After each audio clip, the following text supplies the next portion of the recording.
love is inadequate to describe his love. It's so, it's like love of a magnitude that the word doesn't begin to touch. I wish there were a word that we had to describe we're talking megaton hydrogen bomb of love here, not a firecracker love. This is big, huge, and his love is the foundation and core of my existence from that moment to this day. Wow. And the cool thing is, I can't be separated from that love because of him, not because of me. I mean, this is not because of any capacity that I have. It's because of once you know his love and how much he loves you, it's not going to lose it. He's not fickle. He's not. He doesn't come and go and attract and withdraw. His love is steadfast. He's faithful, even though we are not. He's trustworthy, even though we are not. Anyways, he picked me up, put his arms around me, and hugged me real firmly and rubbed my back. And I had his arms around me with my face buried into his chest. A big, strong guy, by the way. And I'm just hanging on to him. And I never want to let go. And obviously I've had to let go of him physically, but I don't want to let go of him emotionally ever, And he also, at one point later on, told me he's always been with me and always will be with me. So although I can't generally see him and touch him, I know he's hanging with me, Right. And anyways, I realized we're leaving. We're out of there. We're just going straight up. Like it's exactly like being in a helicopter. 1 minute you're on the ground, and then wait a minute, the ground's going away. We must be going up. I mean, I don't know if you've ever done a helicopter ride, but it's like so cool because it's not like on a plane where all of a sudden, like you're taking off. This is just real gentle, and we're going. And then I realized we're going faster and faster and faster. And I'm still crying out of joy, out of happiness. And I'm like, I want to get myself together here because I want to see where we're going. And I see that we're headed towards a world which at first think are stars, and then I realize they aren't stars. They're luminous beings, but there's billions and billions and billions of them. And there's a great center. And then I have this giant feeling because I know that in the center of that is this being that I've denied all my life, which is God. And this is God's world we're going to. And I'm feeling the love of that whole universe. And I thought, that's exactly what I thought. He's made a terrible mistake. I'm a piece of garbage. He should put me back where he found me. I don't belong up here. Because I felt like a piece of filth. And I felt like a piece of filth for good reason. Wow. And because of things that I had said and done. And he spoke to me for the first time and he said, "We don't make mistakes. You do belong up here." And I said, "How do you know I thought that?" And he said, "I know everything you've ever thought." Wow.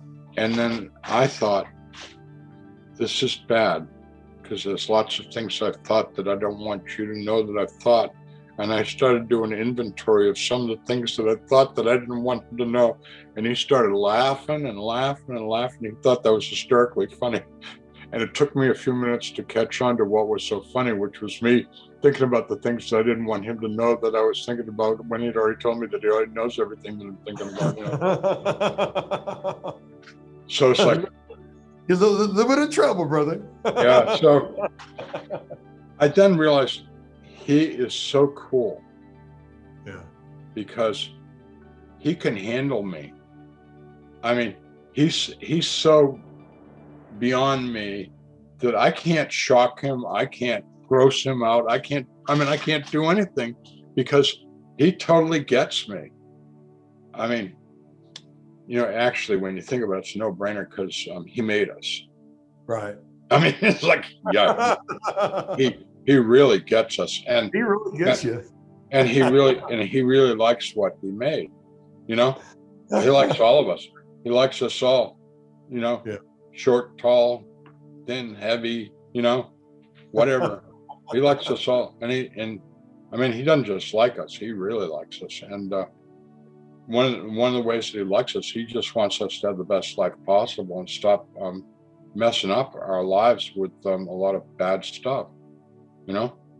So we began to converse, and I was like relaxing, and we were kidding around and having a good time talking about stuff. And he said, I got some people I want you to meet. And so he called out and he brought over what I refer to as a group of angels. And these had been angels who had been with me all my life and had been watching me and sometimes intervening me. And, when I was, 14 years old and driving, 75 miles an hour on a one-lane hilly country road, drunk as a skunk, with a car full of other drunk people. Those were the angels that kept me from being killed. They were man. They're on overtime for you. So. I tested them some real good, anyhow. He said they wanted to show me my life. So they showed me my life chronologically from when I was born up into the present. It started off all fun and laughs and stuff like that, being a baby and an infant and a little child. And then as I got older and became more and more self-centered and walked away, turned against the Christian faith. And, me and my dad hated each other with a passion. They became more and more greatly displeased with my life. And the thing that bothered me, they never condemned me. Right. Their reaction to what we were watching was the condemnation, because I was clearly displeasing them and Jesus and God with the things that I was doing. And it was awful watching that. It was awful. I mean, there were many, many times during this when I said, I don't want to see this stuff. I don't want to see it. Stop it. Don't show me any more of this stuff. And they'd say, no, you need to see this. You need to see what you did, And when it was over, I was really happy because, I hated looking at what my life had become, which, I'm a professor in a university. I'm a good guy. I'm somebody, right? I'm an educator. I'm an educator. Yeah. And instead, because of like my heart was all pointed inward and not outward, I was a selfish jerk. Wow. Total self-centered jerk. It was only out for me, bottom line. Pretending. I did a good act of pretending that I was civilized and polite and nice. And I knew how to say please and thank you and smile while I was stabbing you in the back, Wow. So when it was over, Jesus said, you got any questions? And I said, I got a million questions, and everything I asked him, he answered. The best, kindest teacher in the world, very patient. A lot of times I didn't understand things, and he'd explain it in a way that I could understand it. He took me places, he showed me things. I asked him the whole range of questions I could ask at the time. people ask me, did you ask him about the Virgin Mary? I said, no, I didn't ask him about the Virgin Mary. Like, I mean, I wasn't a religious person. I didn't ask them, like. This wasn't a planned trip. No, yeah, exactly. Yeah, good point. Easter Bunny and Santa Claus. Yeah. What part of the deal? Yeah. So when he answered everything, I couldn't think of anything more to ask him. I said, I want to go to heaven. I want to be with God and in heaven with all the good people. He said, no, it's not going to happen right now. He said, you're not ready. You wouldn't fit in. You got to go back and try and live this stuff, what I've been trying to teach you and show you, which is caring about other people, loving God. And, I really think that what Jesus taught is profoundly clear and simple in the Bible. And he was asked by a religious person, what's the greatest teaching? And he said, love God with all your heart, mind, soul, and strength, and love your neighbor as yourself. I think that's the real complex answer to the question. The simple answer was just before his crucifixion, he said, this is my commandment, love one another as I've loved you. I mean, it's really clear what he expects of us. And the beautiful thing about him, Jesus, is that he came here and lived it as a human being and had to put up with a lot of stuff. I mean, he put up with stuff that, if you really think about it from like where he was and the stuff that he had to put up with, I mean, like, his patience was like unbelievable, putting up with, us. And he did, but he was trying to show us, this is how you walk the walk. This is how you do the love thing,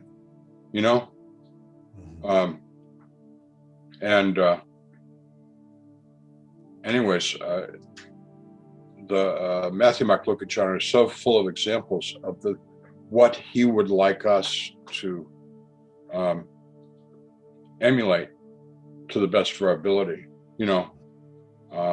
Of course, I could never be as good as he is, but it's a good standard to follow. Yes. And I didn't want to come back here, and so we had a big argument because I wanted to go to heaven, and I was arguing to go to heaven, and he was shooting down my arguments and explained to me that it would be way better for me to come back here and try and do this thing the way that God had created me in the first place, and all of us. And finally, I agreed, and like, bang, I was back in the body, back in the pain, back in the bed, and immediately when I was back, the nurse came back in the room. It's now 9:00 at night, and said a doctor has arrived at the hospital and you're going to have the surgery, and they prepped me, and I had the surgery at 10:00. Wow. A miracle in of itself. Oh yeah. I mean, doctors showing up at 10:00 at night when they couldn't get anybody. Yeah. Wow. This is big surgery. I mean, this went on for, I don't know, it's like 3 or 4 hours surgery. But anyways. Oh my gosh. So I don't like suffering. I don't want to suffer anymore. I mean, like, I hate it when I get a trigger bite. I am not a masochist, okay? But the good thing about being in a lot of pain and in the hospital for months and stuff like that is you come to rely on prayer. Right. I mean, I can get down to praying like that, I mean, and the interesting thing about prayer is that it's not always magic. It's not like abracadabra, everything's the way you want it. Sometimes it takes well, but like I learned how to pray away the pain, and I could get myself kind of out of pain for long periods of time.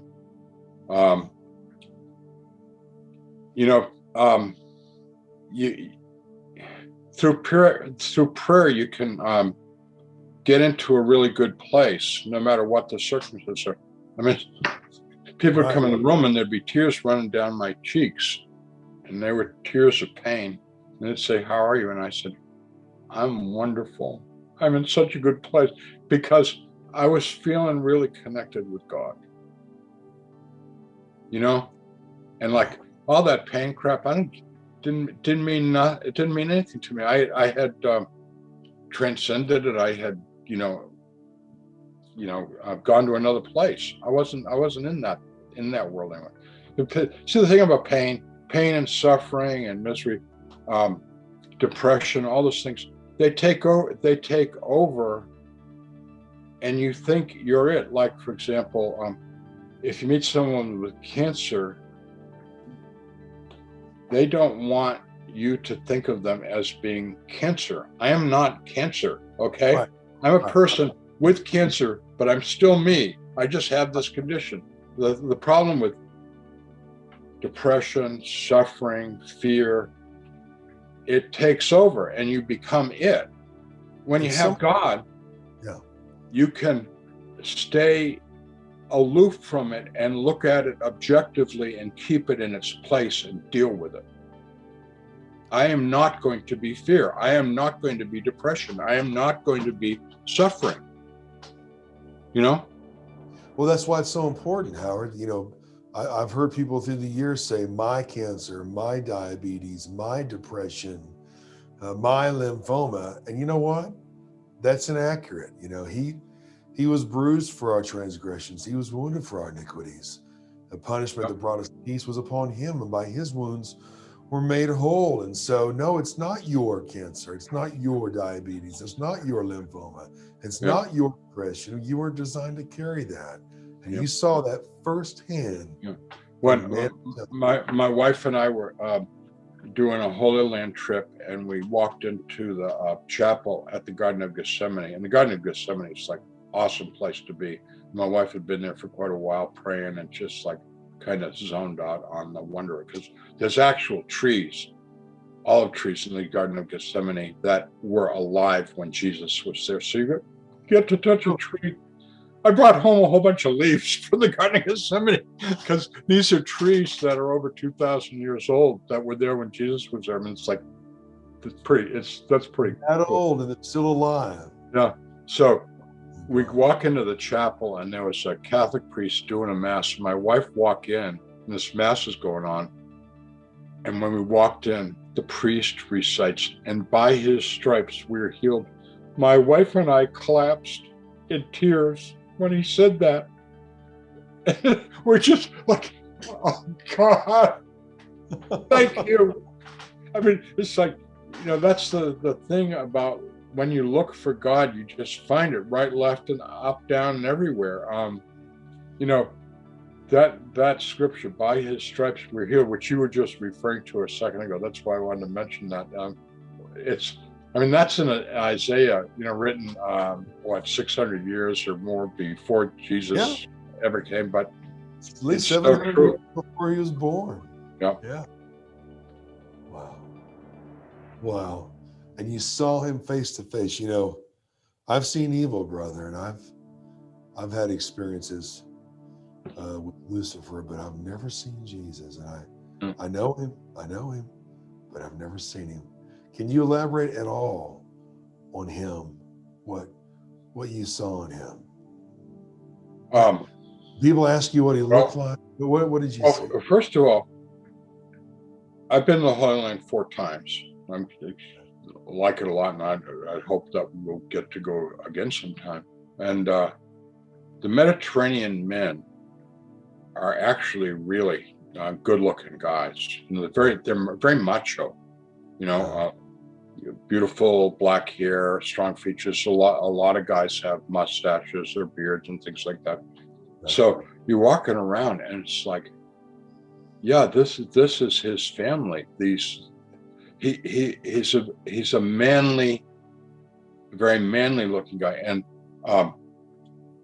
the English translation of the scriptures says he was a carpenter, but that's a Middle Ages interpretation.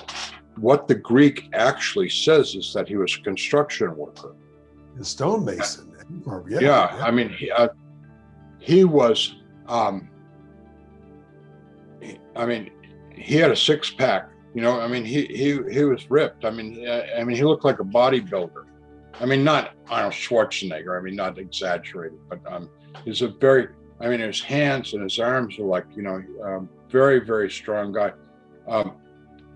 My understanding, he didn't tell me this, but my understanding, Joseph died at some point in his early life, and he had to take over the responsibility for the family. He became the eldest breadwinner and stuff like that, and so he was working 6 days a week, 12 hours a day. I've been there 4 times. There's not a lot of lumber around, not much of that, but there's a lot of rock. As our guide, one of the big guide jokes you hear all the time is if rocks were worth money, Israel would be the richest nation in the world because we got rock. It's a very rocky place. And times throughout history, they cut down every tree to crucify Jews. Yeah. 70 AD as well, especially. So. Yeah. But the thing that people don't get about Jesus is, and I said this before, but he's been with us. He knows us. He knows our every thought. He knows our every inclination, and he loves us. We are important to him because he has a purpose for us. And let me just go out there a little bit on that. Is the purpose is to be in heaven, and this is everybody in the world. This is what he wants for everybody in the whole world, everyone, no exceptions, to be in heaven and to be with him and grow in holiness and grow in power. And the Bible says, don't take my word for it, go to the Bible. It says we'll be higher than the angels. We'll commend the angels. Wow. It's true. When we will not be bored in heaven, ever, not for one single second. We will be growing, enjoying, refreshing, learning, and go so far beyond what we ever thought we are or capable of. I mean, we'll become these beautiful beings, and we will be given all kinds of important responsibilities. And the greatest responsibility, which for some people this makes sense, other people haven't gotten to that place yet. The greatest responsibility is to worship God. And wow, Jesus told me and showed me a little bit about that. And God, the way I like to describe it, the way it's commonly described is the heavenly choir, but I like to think of it more like the heavenly orchestra, because the people that go to worship God, their instrument is them. It's themselves. You are the instrument to worship God. And when you go into that huge company of billions of people worshiping God, God is the conductor and the composer. Wow. But each of us has been invited to bring our unique. That's why he made us, because each of us is unique, and we bring our own unique love and worship and voice, however you want to describe it, into that worship. And okay, here's the part that I don't usually talk about because it's a little far out for people, but I'm going to take a chance. Anyways. Yeah.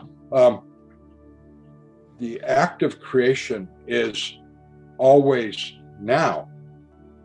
If the heavenly choir and God stopped that worship, all time, space, matter, energy would be no more. It would just be gone. They're singing creation. If theoretical physicists, now I'm going off into another world of theory. Theoretical physicists say that all space, matter, and energy are vibrational states. Wow. And it's like, when I read that after my experience, it's like, yeah, that's what Jesus was trying to show me and teach me. God isn't the God of the past or the God of the future. God is now. There's a book, I forget the author, it's called The Eternal Now, trying to describe. To God, everything is now. God doesn't see things in terms of what was, what is, and what will be. God sees it all, sees it whole now. it's impossible for us to conceive of that. Wow.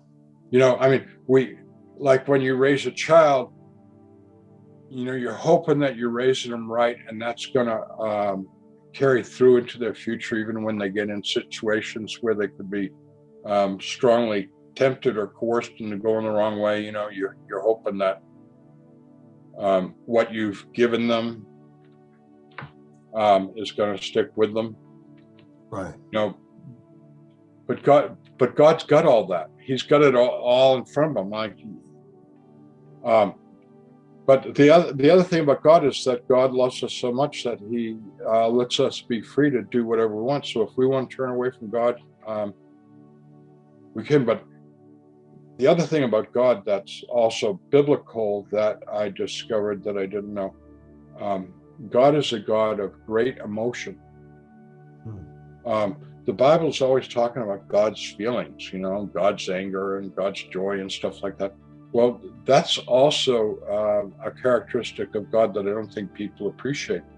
The Greeks, who were brilliant philosophers, believed in God, but they believed in a God of complete apathy, total, utter indifference to us and to the world. Right. The true God that was revealed to the Jews, and that is part of our Christian understanding, is a God of passion. I mean, deep passion. I mean, God's love for us is like crazy love, you know, wild, passionate love, and God's sorrow when we turn away from that love. Wow. I mean, you know, I mean, I don't know if God actually has tears or not. You know, I mean, I don't know. I mean, I don't know God that well, but I mean, I know emotionally it's heartbreaking for God to turn away. And you know, Jesus describes when the sheep that has gone astray and is brought back to the fold, and that all heaven rejoices. That's true. Wow. So I want to say to anybody out there who's like been out astray for a while, you know what? You're good to come home. And you know what? Not only are you good to come home, not only are they not going to slam the door in your face when you come home, they're going to have a party like the likes of which you didn't even know people could party that hearty. I mean, they're going to be so full of joy that you've come home. So, like, why don't you do yourself a favor and do all heaven a favor and get that party going right now? Wow. Come home, because that's what heaven is. That's what God is. Home is where you're loved for just being you.